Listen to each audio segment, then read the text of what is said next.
Graça e paz, meus irmãos. Amém? Que bom, né? A gente poder estar aqui para louvar o nosso Deus. Já podemos ter esse privilégio de louvá-lo com os irmãos aqui. E agora também a gente vai trazer a palavra. Hoje de manhã o pastor Wagner falou, eu não sou daqui da igreja, então eu posso falar o que eu quero, né? Depois eu vou embora. Eu já não posso falar isso, né? Porque domingo que vem nós vamos estar aqui. E hoje o pastor Wagner, ele falou em 2 Timóteo 4, 7 e 8, e eu preparei também o sermão, né, essa semana, 2 Timóteo 4, também, de 9 a 18. Então, só vamos dar uma continuidade, né? Quase que eu ia mudar hoje, mas eu falei, não, se Deus assim quis, né? O Espírito Santo, então vamos ouvir, né, o que o Senhor tem para nós nessa noite. Amém? Então vamos abrir as Bíblias lá em 2 Timóteo 4, de 9 a 18. Quer dizer, só vamos continuar o que foi lido na parte da manhã, que parou no 8, nós vamos até o 18 agora.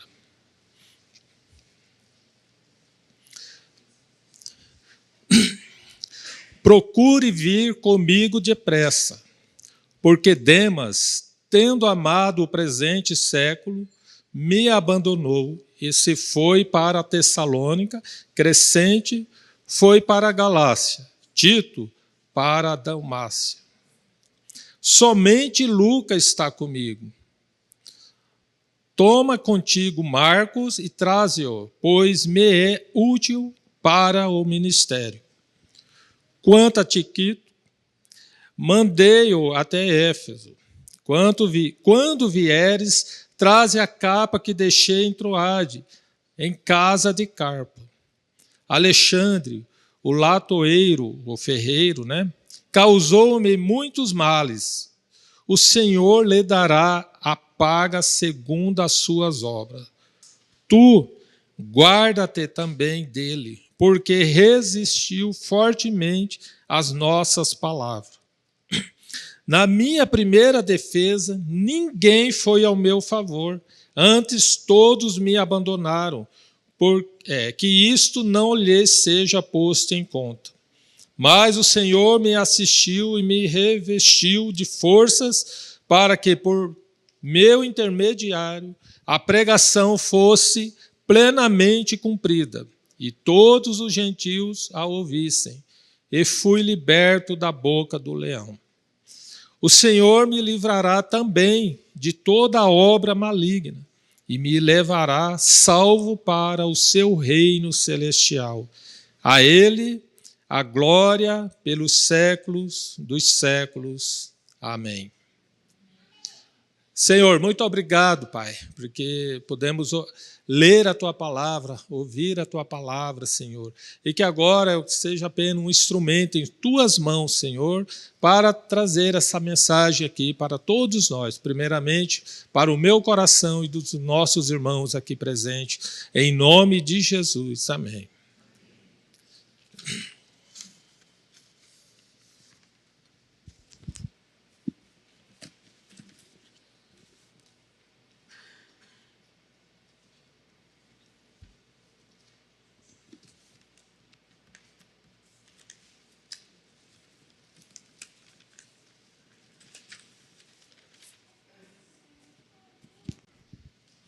Irmãos, a segunda epístola de Timóteo, geralmente nós referimos ela como 2 Timóteo, é a segunda carta que Paulo, o apóstolo Paulo, redigiu a seu amigo Timóteo. Também é a última carta de Paulo na ordem cronológica, né?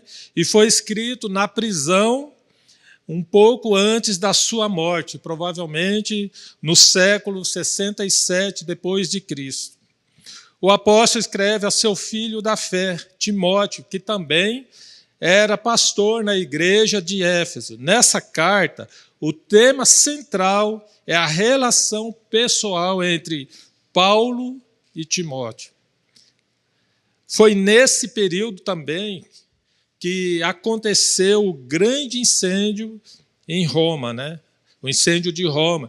O incêndio que teve início numa noite de 18 de julho de 64, do ano 64 depois de Cristo, afetou 10 das 14 zonas da antiga cidade de Roma.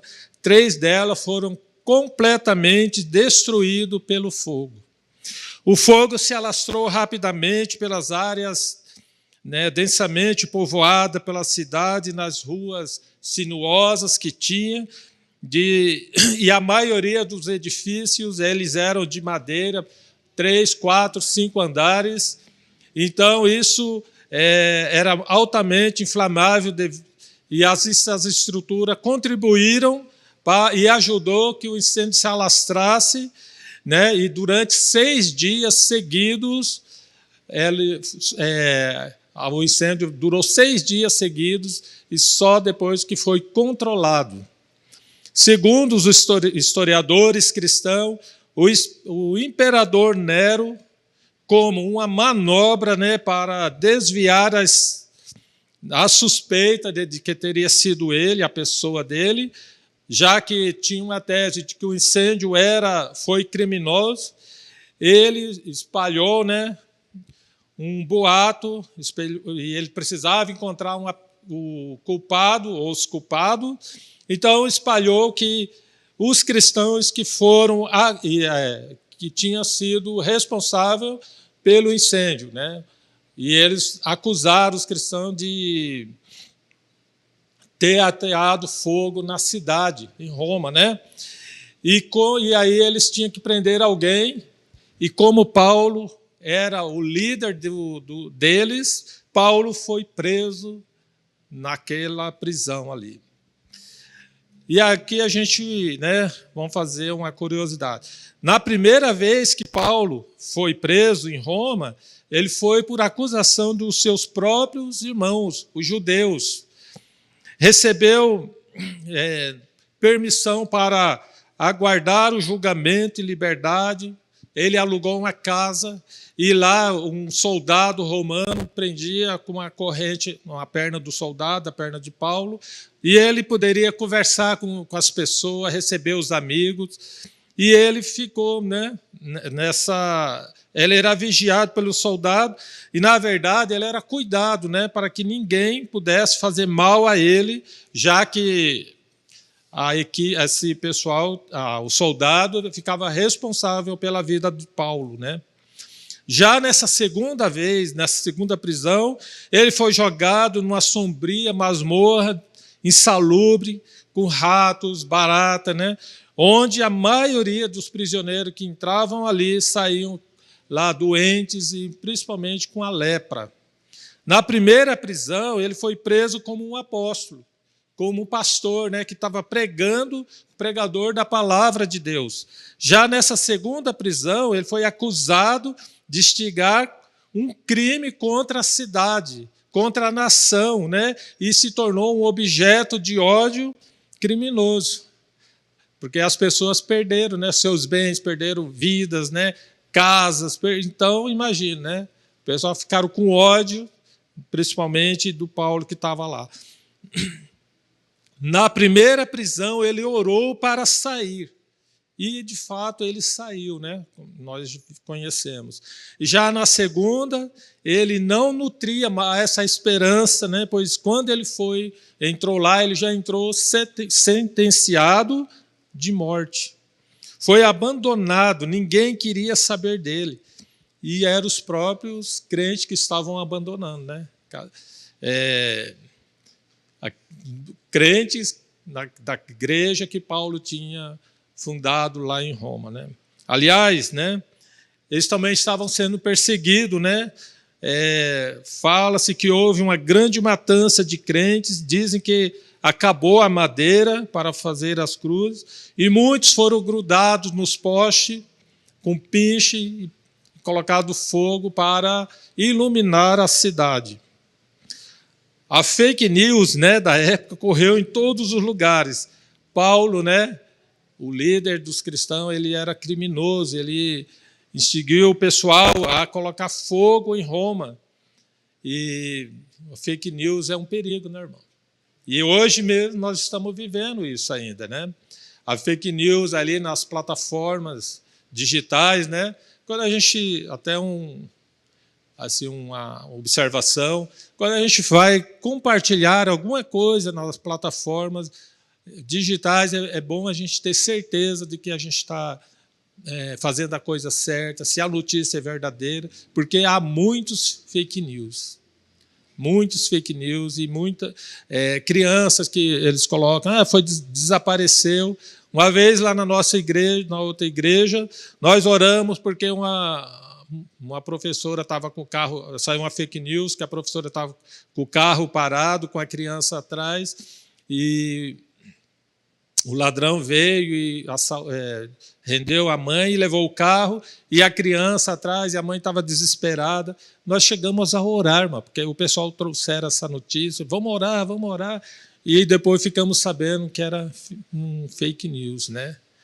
Pode, de qualquer forma, a oração nunca é demais, mas isso daí é uma notícia que não prejudicou, mas há muitas notícias que prejudicam pessoas, e sem querer, né, a gente achando até que está ajudando, nós estamos contribuindo com a mentira, né? E aqui nós queremos apresentar para os irmãos apenas três, algumas lições que esse texto nos coloca, né?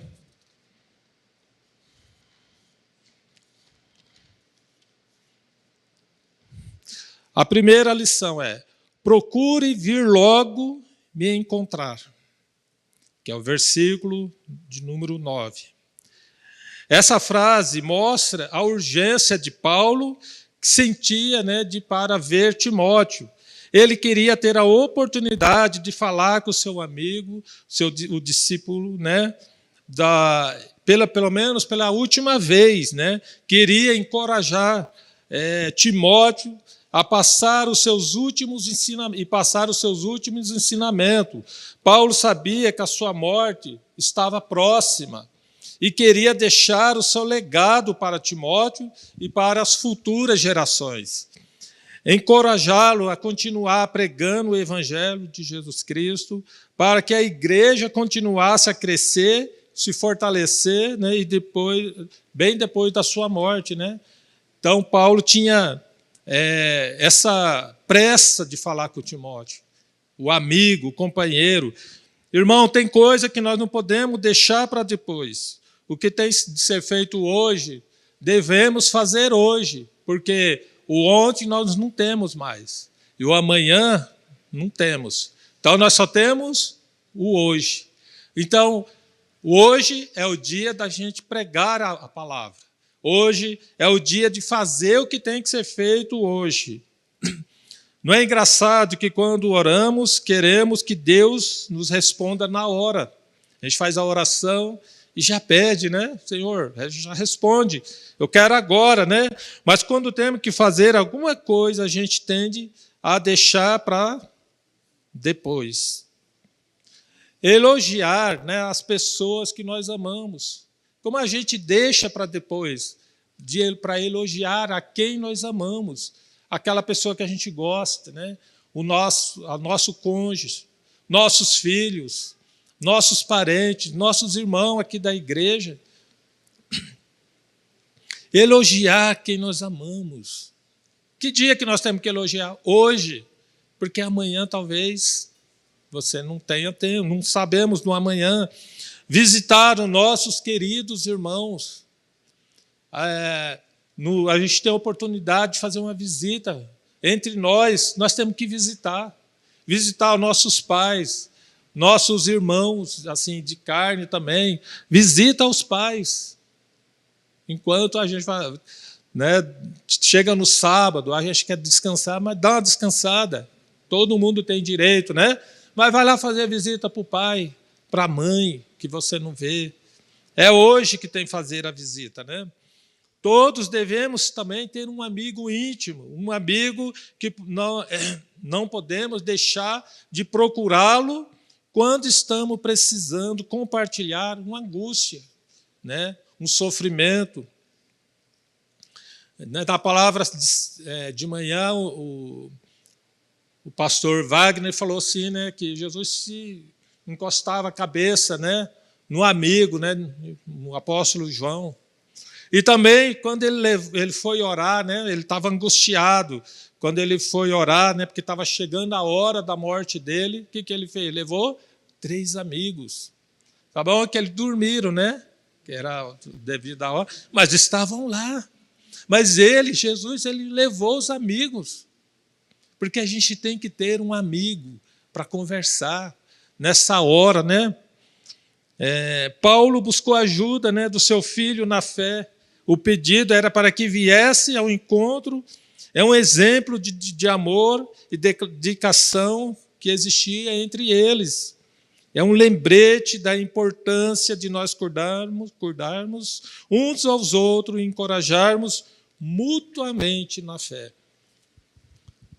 Está precisando? Fala, né? Às vezes está aqui dentro da igreja, né? Com o coração, né? Angustiado, sofrendo, e tanto amigo aqui, né? Mas procure um e entregue, né? Então, procure vir logo me encontrar. É uma lição, né? Logo, hoje, né? Esse ano, em julho, uma irmã da igreja, nossa, lá uma irmãzinha querida, falou: pastor, meu pai teve um AVC, está no hospital. E eu falei: tá bom, minha irmã, vou lá visitá-lo. Ele não é da igreja, né? Pelo contrário, né? Ele era espírita, né? E aí eu fui visitá-lo, me recebeu bem lá no hospital, conversamos bastante, e a esposa dele também estava lá. E aí falou: vem outras vezes orar, pastor, gostei da oração. E na outra semana eu fui novamente, depois na outra, né? E o caso dele foi ficando mais difícil. E depois uma presbítera lá da igreja falou: ele já aceitou Jesus, pastor? Né? Aí eu lembrei, né? Falei: não, estou preparando o terreno, né? Mas aí aquela palavra ficou na minha cabeça, irmão. Eu nem conseguia dormir à noite, foi num domingo, falei: amanhã eu vou visitá-lo de novo e vou fazer o apelo, né? E, de fato, na segunda fui, aí ele já tinha feito a cirurgia, estava no UTI, não podia receber visita lá, estava em coma. E depois, na outra, eu falei: e agora? Né? Na terça-feira, aí eu fui lá, ele já estava consciente, e eu pude trazer a palavra para ele, pregar, e ele aceitou Jesus, confessou, né, assim, e entregou a vida dele para o Senhor. E daí, alguns dias, ele foi para a glória. Então, procure vir logo me encontrar, né? E aquela foi a oportunidade que aquele homem teve, e graças a Deus, né, a irmã me alertou, né? Senão eu ia ficar com a consciência minha, né? A segunda lição: todos podem te abandonar, mas Deus não o abandonará. Lá o 10 fala: Demas, amando este mundo, abandonou-me. Crescente foi para a Galácia, Tito para a Dalmácia. Ninguém compareceu na minha primeira defesa, mas o Senhor permaneceu ao meu lado e me deu forças. Irmão, Demas tinha sido colaborador de Paulo, lá em Colossenses fala, mas abandonou amando este mundo. Em outras palavras, Demas, né, amava os valores e os prazeres do mundo.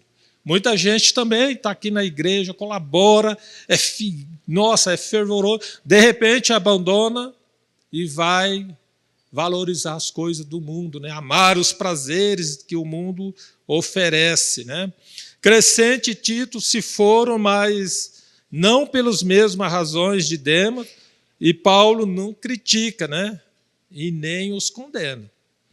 mas nenhum deles estava na sua defesa para apoiá-lo. Quando nossos amigos nos abandonam, né? Quando as pessoas que a gente confia, né, eles abandonam a gente. Quando o próprio Senhor Jesus, né, Pedro, o que Pedro falou? Não, eu não vou te abandonar, a corda não vou deixar quebrar do meu lado, né? E o próprio Pedro negou o Senhor Jesus, abandonou, por medo. Né? Então, Paulo ali ele estava querendo o apoio deles.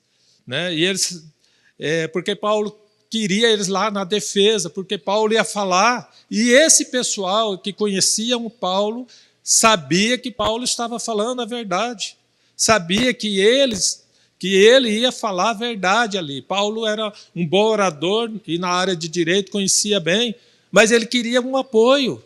Não queria que eles, de repente, falassem, mas porque Paulo ia falar, ó, vocês sabem que eu estou falando a verdade. E ele era inocente, irmão. Ele não era um criminoso, mas todos os abandonaram por medo, né? Deram desculpa, né? Ou tentaram salvar a própria vida, né? Já visto que eles também estavam sendo perseguidos, né? Os cristãos estavam sendo perseguidos. Mas parece que dói mais quando aqueles que nós confiamos, né, que está junto conosco na comunidade, que está junto conosco na caminhada, de repente nos abandonam. Não é verdade? Vamos falar, aqueles que estão junto ali, né? Quem não está muito junto, abandona, a gente não... Já fala, não estava contando mesmo. Mas aquele que você está contando ali na caminhada e ele te abandona, a gente fica triste, a gente sofre. Irmão, aqui Paulo não está choramingando, chorando, ele diz, o Senhor permaneceu ao meu lado. Irmãos, mesmo que todos te abandonem, que todos nos abandonem, não fique triste. Deus não te abandonará. Amém? Sabemos, o salmista Davi, demonstrando total confiança em Deus, ele afirmou, ainda que meu pai e a minha mãe me abandonem, o Senhor cuidará de mim. Lógico que nós não queremos que nossos amigos nos abandonem, mas mesmo que eles nos abandonem, o Senhor cuidará de nós. Amém? O terceiro lição, ó, não retribua o mal com o mal. Ele diz, Alexandre, o ferreiro, causou-me muitos males, o Senhor lhe dará a retribuição pelo que fez. Previna-se contra ele, porque se opôs fortemente às nossas palavras.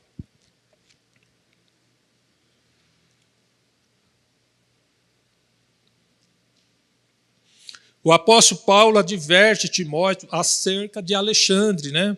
É possível que esse Alexandre seja a mesma pessoa mencionada lá na primeira carta, né, de Timóteo e também em Atos. Ele causou males ao ministério de Paulo em Efésio.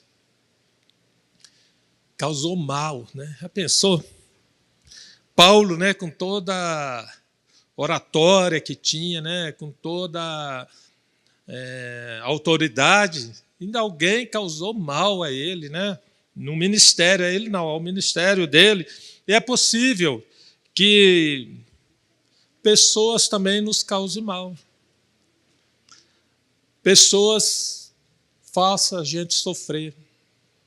Pessoas que têm prazer, tem pessoas, irmão, que têm prazer em humilhar os outros. Pessoas que seja nosso vizinho, né? Quantas vezes a gente mora em casa, né? O vizinho joga o lixo na frente da nossa casa. Joga, né? Varre as folhinhas das árvores, deixa bem de frente, né? Por maldade, né? Causar mal, né? Vizinho também cuida da gente, da casa de tudo ali, né? A gente tem que amar os nossos vizinhos, irmão, né? E nunca queira brigar com o vizinho, né?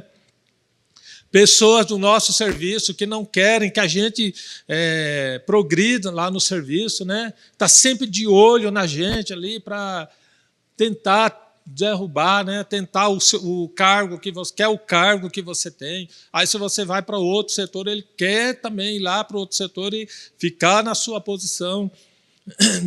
Parentes também, né? Que tem parentes que gosta de humilhar, gosta de chegar lá e humilhar, como é que fala? Falar mal, e fazer mal, né? E até os irmãos da igreja, né? Não dessa igreja, evidente, né? Mas alguns irmãos que causam mal, né, para os outros, né? E aqui Paulo, né, ele falou, ó, ele estava entregando a Deus. Ele falava assim, Deus dará a retribuição certa, né, para ele também, para Alexandre. Jesus advertiu os apóstolos de que eles poderiam esperar a oposição. Ele falou, não precisamos procurar oposição. Todavia, se não sofrermos alguma, é bem provável que não estamos na linha de frente do ministério. Teremos também oposição. E ministério é só do pastor? Não. Também, né? Mas não. O diácono. Oposição aos diáconos, aos presbíteros, aos voluntários, né, do bazar, aos voluntários, à equipe de louvor, aos voluntários da igreja. Oposição.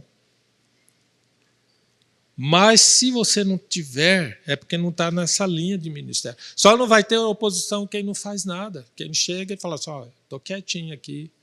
Aí então esse não vai ter, né? Mas se você estiver fazendo um ministério na igreja ou no serviço, irmão, porque o nosso trabalho, o serviço, é um campo que o Senhor nos coloca para trabalhar para Ele.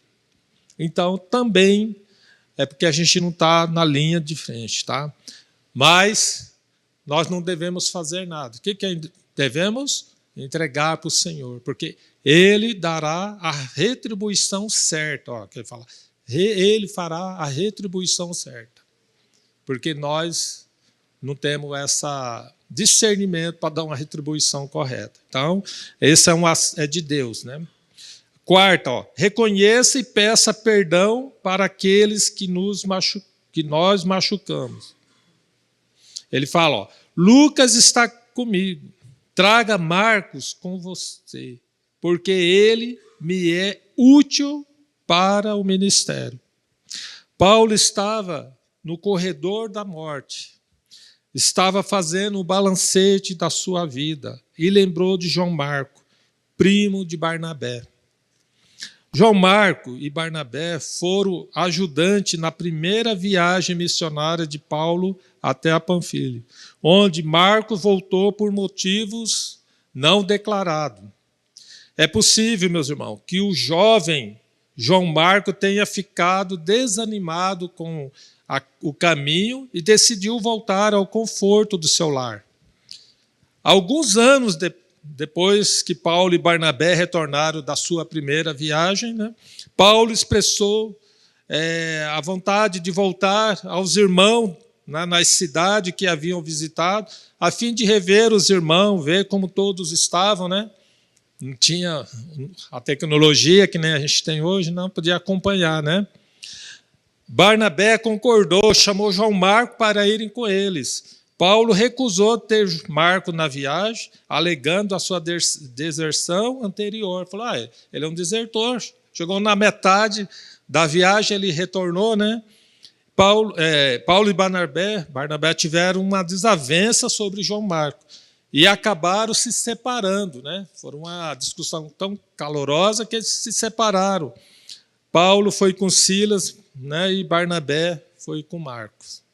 E agora, anos depois, Paulo estava dizendo que João Marco era útil para o seu ministério. Às vezes nós consideramos pessoas inúteis.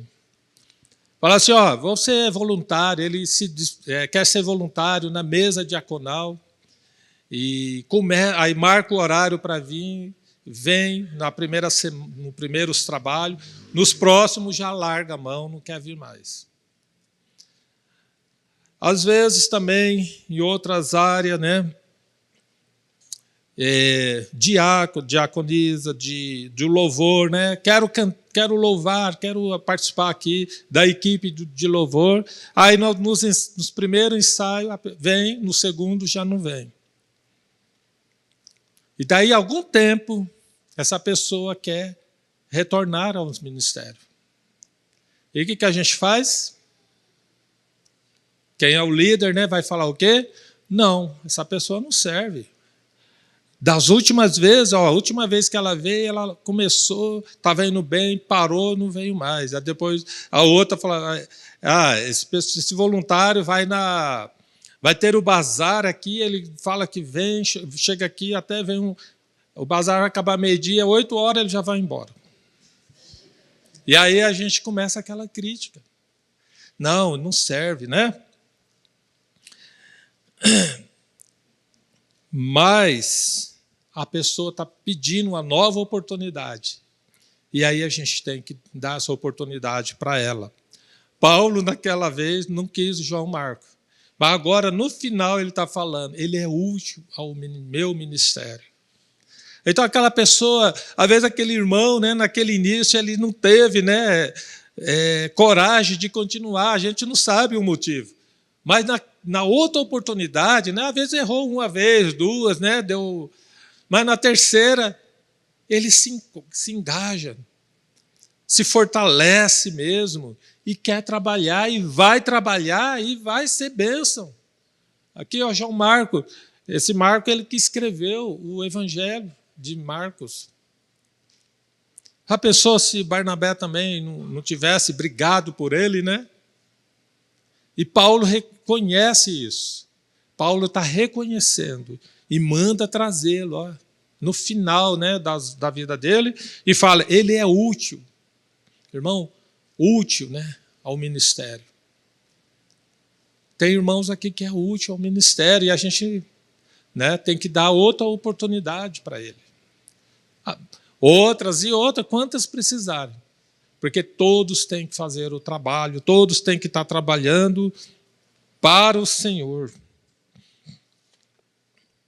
Paulo reconhece que João Marcos era útil ao seu ministério. E também nós devemos reconhecer que nós também estamos errados. Reconhecer que nossos irmãos, que aquele irmão é útil, né? No trabalho da igreja, seja qual for o ministério, ele é útil. Porque não tem um ministério mais importante do que o outro, né? Porque ministério é ministério, né? Lógico que a gente puxa muitas vezes a sardinha para o lado daquele ministério que a gente trabalha, né? Mas todos são importantes na igreja, irmão. A quinta lição é: a ele seja dada a glória para todos sempre. A expressão de confiança de Paulo em Deus vai aumentando e transformando em louvor, terminando com amém. Ele fala, o Senhor me levará de toda obra, me livrará de toda obra maligna e me levará a salvo para o seu reino celestial. A ele seja a glória para todos sempre. Amém. Ele aqui confirma a sua crença na vida eterna depois da morte. Paulo sabia que o fim estava próximo. Ele estava preparado. Ele estava confiante no poder de Deus ao enfrentar a morte. Embora, né, contemplasse o fim, não perdeu o seu interesse na vida, nem no ministério do Evangelho. E para a gente saber, o cristão não se aposenta, né? Ele, no serviço cristão, mas apenas muda de lugar. Paulo estava no final, e ele estava crendo, ele tinha certeza da profissão de fé dele, de que ele ia para os braços do Pai, para o reino. Ele tinha essa certeza. E nós também devemos ter, irmão, essa certeza de que nós estamos aqui, mas nós vamos para o reino de Deus. Nós vamos estar junto com o Pai. Toda a nossa obra aqui não é em vão, irmãos. A gente fala assim, por que eu tenho que vir à igreja? O pastor não obriga o membro a vir à igreja. O pai, às vezes, obriga a criança, né? Porque ela é pequena, né? Mas depois, quando se torna adulta, a gente não obriga mais. Ninguém é obrigado, mas nós viemos aqui por amor. Porque nós cremos que existe um Deus que é poderoso. E Ele é capaz de tudo. Não nos abandona. Esse Deus cuida da gente, né? Procure fazer as coisas depressa, meu irmão. Procure, né, fazer. Todos podem te abandonar, mas Deus não te abandonará. Não retribui o mal com o mal. Peça perdão para aqueles que machucam. E a Ele seja glória para todos sempre. Amém. Amém? Essa igreja Maranata vai completar 13 anos de organização. Mas como igreja, aqui no bairro tem mais de 20 anos. Mais de 20 anos, quando as diaconisas Dielce, Ana Maria e a Lourdes Conde decidiram fazer um trabalho de reforço escolar para as crianças, bem aqui nessa avenida mesmo, com o intuito de atrair as crianças. Depois vieram os adultos e hoje essa igreja está aqui. Porque alguém teve pressa de fazer o trabalho. Mais de 20 anos. Que alguém, né, teve pressa. Alguém, né, e a Ele seja glória para todos sempre. Amém. Amém, meus irmãos? Que Deus abençoe todos vocês. Vamos orar. Senhor nosso Deus, amado Pai, nós somos gratos, porque o Senhor cuida da gente, porque o Senhor sabe da nossa vida, e nós cremos, Senhor, que o Senhor nunca vai nos abandonar. Nós cremos que o Senhor é Deus poderoso, santo, e a sua glória, Pai amado. E o Senhor tem um lugar para cada um de nós aí, o nosso nome já está escrito no teu livro da vida, Pai. Ajuda-nos, Pai. Ajuda-nos nessa caminhada, Senhor. Dando força, Pai amado. Dando pressa para a gente fazer a obra que o Senhor tem aqui nesse bairro, nessa capital, em nome de Jesus. Nós oramos e te agradecemos. Amém, Senhor.